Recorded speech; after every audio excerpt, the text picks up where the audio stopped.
Messieurs, dames, bonjour, bienvenue dans cette nouvelle vidéo. Encore une vidéo où ça tourne mal. Ça tourne mal. En ce moment, ça tourne vraiment mal, beaucoup, hein, il faut le dire.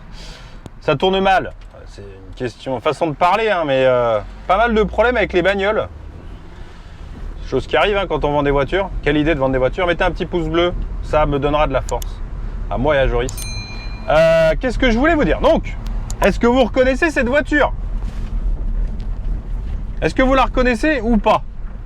C'est l'Audi A4 3 litres 2 V6 sur laquelle on a changé les jantes. Vous vous rappelez? Alors vous allez me dire, mais qu'est-ce qu'il fout avec cette caisse? Elle n'était pas vendue? Ben si, elle était vendue. Elle était vendue. Elle ne l'est plus. Pourquoi? Quelques petits problèmes. Alors quelques petits soi-disant problèmes. En tout cas, voilà, on n'a pas encore complètement regardé ce qu'il en était. Je vais vous expliquer une fois qu'on va arriver. Mais voilà, encore un souci avec une caisse, c'est relou mon pauvre. Mais c'est relou, tu perds un temps fou et un fric aussi fou. Eh ben oui, tu perds du pognon avec ces conneries. Et ça par contre c'est relou. Mais je vais vous expliquer là, tout de suite. Avant de commencer cette vidéo où on va parler problématique avec cet Audi, de toute façon je le dis, les Audi, c'est toujours des problèmes. La vidéo est bien sûr sponsorisée par qui? Par Car Vertical. Donc, quand vous achetez une voiture, qu'est-ce que vous faites? La première chose à faire, c'est quoi? C'est un Car Vertical. Pourquoi?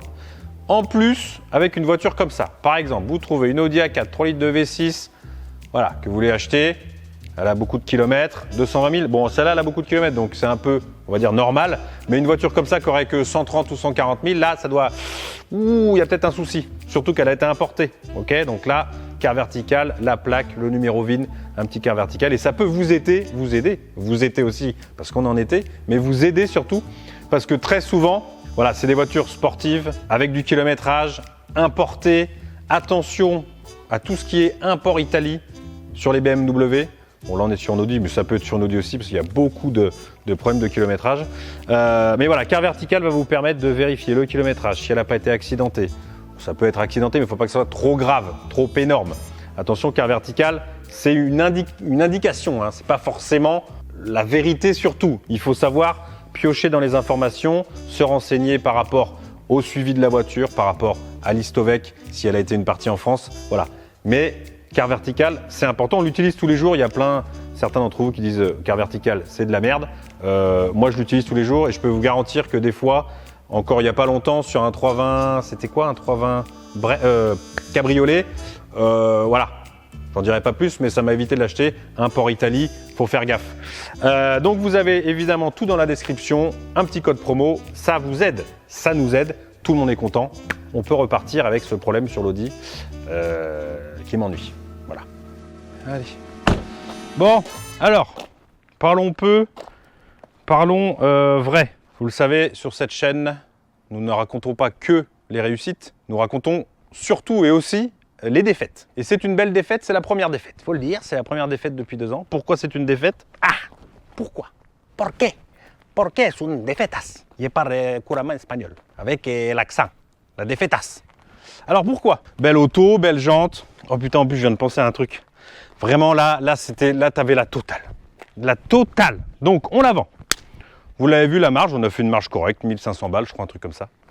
Quelques jours après, sympathique personne, hein, de toute façon. Je n'ai pas de problème avec la personne. D'ailleurs, si elle regarde la vidéo, je n'ai aucun problème. Je dis juste ce qu'il en est et on ira voir après ce qu'il en est pour de vrai. Voilà, mais c'est important de le dire. J'explique, pas pour dire c'est pas de notre faute, parce que c'est de notre faute, mais juste pour expliquer que voilà, ça marche pas à tous les coups. Donc du coup, cette Audi A4 3 litres 2, 226 000 km, donc vieille voiture avec du kilométrage surtout, mais plutôt propre, dans un état quand même correct. Alors, donc on la vend et quelques jours après, pareil, je crois qu'elle est partie vers Clermont-Ferrand, donc à 2 heures de route de chez nous, donc c'est pas à côté. Quelques jours après, donc il m'appelle parce qu'il entend un bruit au niveau de la transmission. Tu sais, c'est un quattro. En plus, on a changé les jantes. Bon, un petit bruit de transmission, bruit qu'on avait déjà entendu, on s'était renseigné et c'est normal, d'accord, sur ces voitures-là. Donc bon, voilà. pas de souci particulier là-dessus. Mais voilà, il entend un bruit et tout. Et alors, pour lui, ça fait beaucoup de bruit. Il faut bien se mettre aussi dans la tête des gens qui achètent les voitures. Ils ne sont pas mécanos. Et ils sont plutôt à se dire, je me suis fait peut-être avoir. Donc, ils sont sur la réserve directement. Tu vois, ils ont peur. Et ils se disent, putain, je me suis fait avoir, c'est pas possible. Donc, c'est pour ça que c'est compréhensible aussi. Donc, bon, ok, pas de souci. Je lui dis, t'es un peu loin. Puis bon, il bosse comme tout le monde. Hein, donc, forcément, c'est un peu compliqué. Je lui dis, va l'amener dans un garage. Et comme ça, tu fais un petit diag. Il l'emmène dans un garage. Et alors là, comme tout le temps, hein, c'est la réalité des choses. Entre les garages, les mecs, ils s'en mettent. Voilà. Donc il l'amène au garage. Il lui fait une facture de 1 200 € pour un bruit. il y avait une fuite sur pas une fuite, un suintement avec une tache sur le plastique. Mais on verra après, on en reparlera juste après. Au niveau du rythme de direction assistée, au niveau du cache de la chaîne de distribution, le bruit, les radars de recul qui fonctionnent une fois sur deux, l'autoradio qui déconne. L'autoradio, c'est un autoradio Android. On ne peut pas garantir un autoradio Android qui a été rajouté, c'est pas un truc d'origine. Bon, ça peut arriver, sachant que nous, on avait roulé avec, on n'avait pas eu ce genre de problème. Mais bon, ça peut arriver, de toute façon, ça arrive toujours quand tu l'as vendu. Bon, bref. Toi, déjà, ça commence mal. Là. Déjà, tu te battre ou quoi, là? Putain, culé, va. Pardon. Donc, je lui dis, vas-y, fais réparer, je te la paye. Mais par contre, voilà, lui me dit, ok, d'accord. Moi, je lui dis, par contre, je te paye que les 1 200 balles, quoi. Tu vois, j'ai pas non plus, hein, bon. Il revient vers moi. Voilà, plusieurs fois, on a discuté et tout. Et là, il revient vers moi. Il me dit, alors, si le problème, c'est si je paye les 1 200 balles et qu'il y a encore autre chose et tout. Je dis, oui, non, mais c'est sûr. Donc, je lui dis, tu sais pas, stop. Step out, ok, finished, ok. Tu me la ramènes, je te la rembourse. Je mets couille sur la table, je la rembourse. Tant pis. Alors, je rembourse la voiture, pas la carte grise. Déjà, je rembourse la voiture. Dis-moi en commentaire d'ailleurs. Hein. Je pense que déjà, voilà, je rembourse la voiture en totalité, complètement. Hein, voilà. La carte grise, je peux pas. Je fais quoi sur la société? Je dis remboursement de carte grise. Puis bon, voilà, déjà, je pense que de rembourser complètement une voiture, il y en a peu qui le font, enfin, de ce que je connais. Donc, je rembourse, je lui dis, tu reviens, on la récupère. Ok. Il arrive, attendez, parce que c'est pas mal. Il arrive, je le vois donc à la caméra, il arrive, hop, il arrive là. Je lui dis que bon, cool, on va pouvoir la regarder, faire un tour si on entend bien le bruit. Il arrive, il me dit, j'ai crevé le pneu. Pourquoi? Pourquoi nous? Le pneu, les 4 pneus, vous vous rappelez, on avait changé les jantes. Donc les 4 pneus neufs. Il arrive, il a crevé comme la dernière fois avec Jojo, vous vous rappelez? Il avait crevé le pneu au même endroit là-bas. Parce que le tracteur avait dû passer, ça a cassé là. Il y avait un camion qui était passé pas longtemps avant. Il crève le pneu, complètement arraché là. Putain, j'ai fait, mais c'est pas possible. Mais c'est pas possible. Pourquoi tant de haine pour nous? On est des gens honnêtes et gentils. Bon, alors du coup, on peut même pas l'essayer. Donc, on fait les papiers, je lui rembourse. Bam. Donc 7 500 € de perdu juste avant de partir en vacances, c'est parfait. Bref. C'est de notre faute. Pourquoi c'est de notre faute? Enfin, c'est de notre faute. C'est la faute à personne en fait. Et la faute à pas de chance. Pas le pneu, hein. Le pneu, on change le pneu puis c'est bon. Les deux d'ailleurs. Ça c'est moins drôle. Mais c'est la faute à pas de chance, pourquoi? Parce que comment expliquer? Je vais pas l'expliquer tout seul, on va l'expliquer avec Jojo, on va aller à l'atelier, comme ça on va jeter un petit peu un coup d'œil sur ce qu'elle a vraiment. Les radars de recul, il est vrai qu'il déconne un peu, j'ai essayé, on est d'accord. L'autoradio, il n'a pas déconné, mais je veux bien le croire, ce genre d'autoradio, des fois, ça coupe, tu sais pas pourquoi.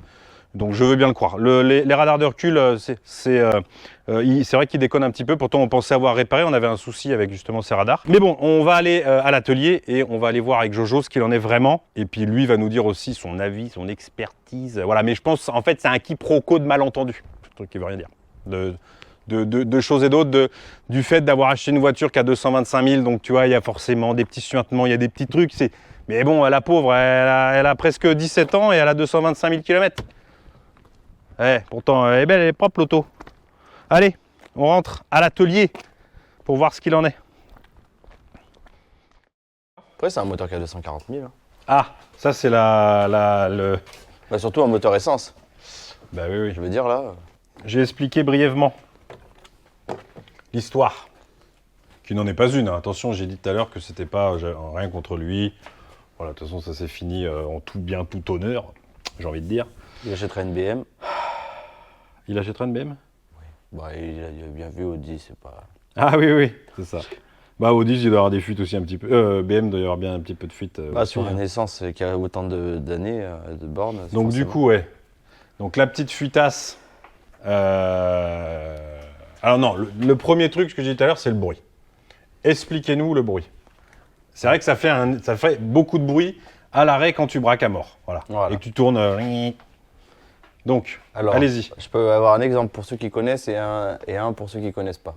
Oh, 2 exemples, Ouais. ça fait ça? C'est ça, ça peut faire 2 Ah, exemples. eh, Tous ceux, pour le même prix, hein. Ouais, tous ceux qui ont un véhicule avec un glissement limité, derrière, savent ce que c'est en fait.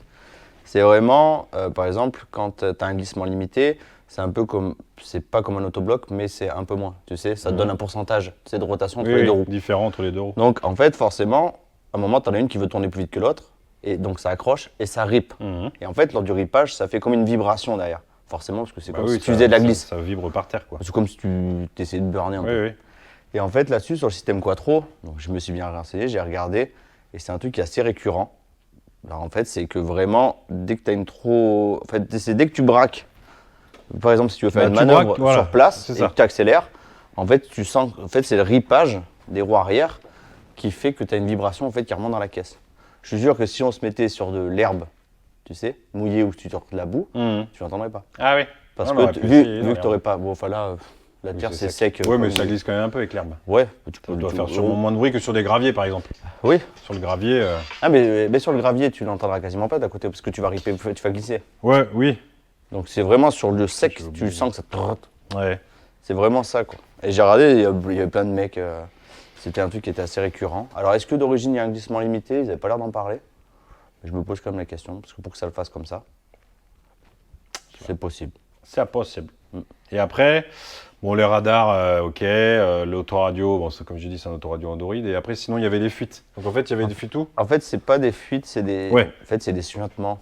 Des suinteries. Pareil. Je mettrai les photos. Je mettrai les photos qu'il m'a envoyées sur l'écran si je les ai encore. Après, je sais pas, moi, c'est des suintements, c'est tellement compliqué à. Bah, de toute façon, À tout le changer une pièce, en fait, si vous voulez, l'huile sur un moteur essence, ça monte à des températures tellement folles. Je veux dire, l'été, tu dois monter à 110, 120. Ah bah oui. Et en fait, c'est même pas l'huile qui passe, en fait, c'est vraiment que les vapeurs. Quoi. Et en fait, ça fait toujours, on peut voir souvent autour des couvre-culasses, c'est même pas liquide. C'est vraiment, ça fait comme un peu comme ça, là. Tu le vois, de toute façon, la couleur, pourquoi il est comme ça, lui. Tu sais, c'est vraiment, c'est des vapeurs, tu vois, comme là. Là, ici, tu peux pas dire que c'est une fuite, tu vois. Mais tu sens que tu vois que c'est marron, tu vois, un peu léger. Et en fait, c'est ça, c'est que ça fait un léger suintement. Et vraiment changer tous les joints pour ça, déjà nous, ça serait pas rentable. La voiture, on aurait pu Bah directement la. Puis elle a 225 000. C'est Et ça. ça va suinter encore pendant 50 000, mais il va pas mourir le moteur. Hein. Ah. Dans le pire des cas, tu fais l'appoint. Ah non, mais même non, mais là, tu peux y aller, un appoint. Tu Oui, le bah, feras jamais, voilà. tu le feras jamais pour ça. Ben voilà. Donc, que là, c'est vraiment- Non, mais je veux dire, dans le pire des cas, tu fais un appoint tous les 50 000, quoi. Oui, Dans donc, le pire des cas. T'auras fait de vidange, Voilà, c'est ça. heureusement. Donc je veux dire, il n'y a pas de. Mais c'est vraiment du suintement. Et après, c'est pareil pour les DA, les durées de DA. Ouais, la durée de Je veux dire, DA, avec, elle le, qui avec, fuit aussi. avec le temps, elles gonflent, elles sont toujours grasses. Ouais. Enfin bon. Moi, perso, j'en ai tellement vu comme ça. Après, oui, tu peux les changer. Mais En c'est gros- pareil, c'est pas une voiture qu'on aura fait. Non, et puis de marge, toute on a façon, rien comme fait. je dis là, ce que je voulais dire, en gros, quand tu achètes une bagnole avec un gros moteur puissant, qui a des kilomètres, que tu payes donc forcément pas très cher pour ce que c'est, pour le rapport puissance-qualité. Ça reste une Audi avec un V6 essence puissant, entre guillemets. Donc forcément, tu la payes 7 500 €. Si tu veux une voiture qui a moins de suintement. Suintement ? Et encore. Ouais, non mais tu en auras aussi, mais Ah oui, on va dire moins. Celle qui a 150 000, elle en a moins que celle-là, dans la logique, tu vois. Non mais dans la logique. Ouais, Soyons logiques, tu vois, dans la logique. Voilà, mais, dans la logique. et encore. Mais tu la paieras pas le même prix. Voilà, donc il faut aussi. Je dis pas ça forcément pour celui qui nous l'a acheté. Moi, je comprends après la problématique parce que lui, quand tu es particulier et que tu connais pas, bah, t'entends ce bruit-là. Il est vrai que bon, tu peux te poser la question de savoir si les gens qui te l'ont vendu sont des gens honnêtes. Je l'accorde, donc c'est pour ça que je dis pas ça pour lui, parce que sûrement que peut-être qu'il nous regardera. Je dis pas ça pour lui. Parce qu'il est vrai qu'après, tu peux te dire, il y a ça, les radars marchent pas, ou ils déconnent, il y a un petit suintement là, le garagiste qu'il a été voir, ça se trouve, il lui en a fait une montagne. Il lui a dit, oh là, putain, entre les garagistes, que je disais au début de la vidéo, les mecs, s'ils peuvent t'en mettre plein les dents, ils t'en mettent plein les dents. Donc, alors évidemment, le suintement, je vais vous le réparer. Enfin, d'ailleurs, même, en plus, il a fait le devis, mais même pas il l'aurait fait, il voulait pas le faire. Donc en fait, il a fait un devis gros. Pourquoi en fait Pour pas le faire. Oui. Voilà. En fait, c'est juste ça. C'est même pas un devis pour ce que ça valait, mais c'est un devis pour éviter d'avoir à le faire. Donc, en fait, ça n'a aucun. Mais après, voilà, je comprends, mais il faut aussi comprendre que les gens comprennent que quand on achète ce type de bagnole, c'est notre erreur. En fait, j'aurais jamais dû acheter cette voiture. C'est mon erreur. J'aurais jamais dû acheter cette voiture et la vendre. Elle a trop de kilomètres. C'est un truc trop spécial. Il y a un 4 roues motrices. T'as trop de problèmes possibles. Voilà. Donc, c'est de ma faute à la base. C'est pour ça que j'ai fait, tu sais pas, je la rachète, on n'en parle plus. Alors oui, évidemment, bon, il a perdu le coup de la carte grise, mais on peut pas être gagnant à tous les coups. Je veux dire, moi, j'ai racheté 7 500 € le prix que je l'avais acheté. Bon, sa part d'erreur est aussi dans le fait d'acheter une voiture, ce prix-là, avec ce kilométrage-là. Donc, on a chacun notre petite part d'erreur. La mienne est plus grosse que lui, évidemment. Mais voilà, sachez que quand vous achetez une voiture de ce type, vous pouvez pas vous attendre à avoir un truc qui est neuf. On se tue à le dire tout le temps, mais c'est en fait la simple réalité. Non, c'est vrai. Oui, voilà, c'est ça, c'est la réalité. Donc, on ne peut pas s'attendre à avoir une voiture. On a un gros moteur, on a une belle voiture, une belle Audi A4, avec des belles jantes, un intérieur cuir. Mais voilà, la contrepartie, c'est qu'elle a 225 000 km. Donc, elle n'est pas neuve. Voilà. Surtout ça, c'est en année en plus de ça. En plus, oui, aussi. Elle a combien? Elle est 2005. Elle a 17 ans. 17 ans. 17 ans, ça commence à faire. Hein. Oui, c'est sûr. Donc bon, faut leur excuser, mais voilà, je comprends qu'il ait pris peur. Voilà, ça se termine là. On a récupéré la voiture, elle est déjà revendue de toute façon, donc évidemment pas le prix que j'en aurais voulu, mais je ne veux plus les voir. Vous voyez ça là, ces 4 anneaux là, plus jamais. Écoutez-moi bien, plus jamais, sauf véhicule sportif. Ouais, et encore, il y en aura ici. Sauf véhicule sportif, on ne peut pas passer à côté peut-être un jour d'une RS4 ou un truc comme ça. Ce serait dommage quand même. Une quattro. Ah, je veux une quattro. Oui, oui, mais vous avez toujours des goûts de luxe, vous. C'est pas un goût de luxe, c'est un goût de connaisseur. Oui, oui, et puis de luxe aussi. Ouais. Ça vaut plus qu'une RS4 alors. Bah ouais, mais vous avez les moyens. Ça, c'est une voiture d'homme. Vous l'amènerez par vos propres moyens. Ah ouais. Voilà. Je n'ai plus qu'à vendre la maison. C'est ça. J'en ai une qui traîne par chez moi, elle est magnifique. Oui. Elle est rouge. Oh là là, rouge, elle a juste elle a les 4 anneaux en bas là, les ailes bombées et tout, elle est magnifique. Il faut faire partir d'un autre monde. Ou une S2. C'est pareil. Bon, le bureau, quand c'est bureau, c'est quoi? Quand c'est bureau, c'est pognon. Alors, cet Audi A4, à ne pas confondre avec cet Audi. D'accord? Cet Audi. Soyons clairs. D'accord? Soyons précis. Alors, là, de toute façon, c'est full perte. Hein, évidemment, forcément, quand la voiture est remboursée, alors, c'est pas vraiment perdu, parce que vu qu'on récupère la voiture, on pourrait très bien la revendre. Mais comme on n'a pas envie d'avoir d'autres soucis, c'est-à-dire le bruit, et puis recommencer encore le truc, donc c'est mort. Je l'ai vendu, d'accord? Je l'ai vendu 4 800 €. Voilà, donc perte, forcément, je l'ai acheté 4 000, mais il y a eu quand même pas mal de réparations. Encore une perte sur le tableau. Mais voilà, plus d'ennui, et de toute façon, voilà, il faut que tout ça, ça parte là. Je ne veux plus d'autres marques que BMW. Je ne dis pas que c'est mieux BMW, je dis juste qu'on les connaît, c'est beaucoup plus simple. Donc, il y a eu quand même sur celle-ci, parce qu'on va quand même faire le point, acheté 4 000, vendu 7 500. Alors calme-toi, il y a de la marge brute, il y a de la TVA, il y avait 1 400 € de marge nette, qui donc ont disparu forcément. Et on avait fait vidange de boîte, 4 pneus en coupe, plus 1, plus 2, évidemment. Les cales de roue, vidange moteur plus fil, flexible de frein, biette de barre stable, huile de pont, annonce, transport, contrôle technique. C'est une belle perte, mon copain. C'était une belle perte, hein, tout ça. Voilà. Donc, en logique, on l'a acheté 4 000. Je l'ai vendu 4 800. On doit être dans les 500 balles de perte. Voilà. Mais je vais te dire un truc. Voilà. 500 balles de perte sur une voiture qui peut te ramener encore des problèmes après. Dégage. Va-t'en. Bon, là, vous avez deux exemples. La dernière fois, c'était la Micra. Là, vous avez deux exemples coup sur coup. Vous allez vous dire, les LPDD, ils vont pas faire long feu. Et je me dirais pareil à votre place. Mais vous inquiétez pas. J'allais dire tout est calculé. Non, pas du tout. Heureusement, parce que si c'était calculé, c'est qu'il y aura un gros problème.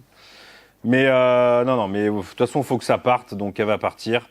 En plus, la personne qui va l'acheter sera très content. Il l'achète pas très cher. Et de toute façon, j'aurais jamais dû acheter une voiture comme ça. Voilà. Quand tu connais pas, c'est trop compliqué. Une BMW, tu vois, je ne dis pas une BMW en disant que c'est plus fiable. Calmez-vous. Je dis juste que Joris connaît les BMW, connaît les pannes, sait comment les résoudre, comment fiabiliser une BMW s'il y a des problèmes de fiabilité sur certains modèles. Donc c'est une grande aide, évidemment. Donc du coup, voilà, au moins, voilà, je dis pas que on n'a pas de chance aussi. Je pense qu'on n'a pas de bol. C'est pas possible que. Ou alors, faut m'expliquer comment font les autres, parce que je sais pas. Je veux bien savoir, parce que je ne comprends pas. Bref, voilà, c'est comme ça. Qu'est-ce que tu veux que je te dise ? On a vendu c'est ce que je voulais dire à la base. D'ailleurs, je suis parti un peu trop loin. Une BM même qu'à 240 000, si on connaît ses problèmes de fiabilité, si on sait où regarder pour voir où il peut y avoir un problème, tu vois, c'est plus simple. Et là, forcément, on ne peut pas tout connaître. Bon, bref, c'était une erreur. Sur ce, bonnes vacances. Nous sommes bientôt en vacances. Ça va faire du bien. Oh. Enfin, je vais mettre sur mon répondeur d'ailleurs de mon téléphone que je suis en vacances, parce que s'il y a des gens qui appellent, qui pensent pas que, tu vois, on les blues. Hein. Mais d'ailleurs, je vais essayer de, en fait, pas trop vendre, entre guillemets, de voitures. Pas trop, on n'en vend jamais trop, mais... Ah, on m'appelle. Bon, sur ce, mettez un petit pouce bleu, et on se retrouve dans une prochaine vidéo. Voilà, tout simplement.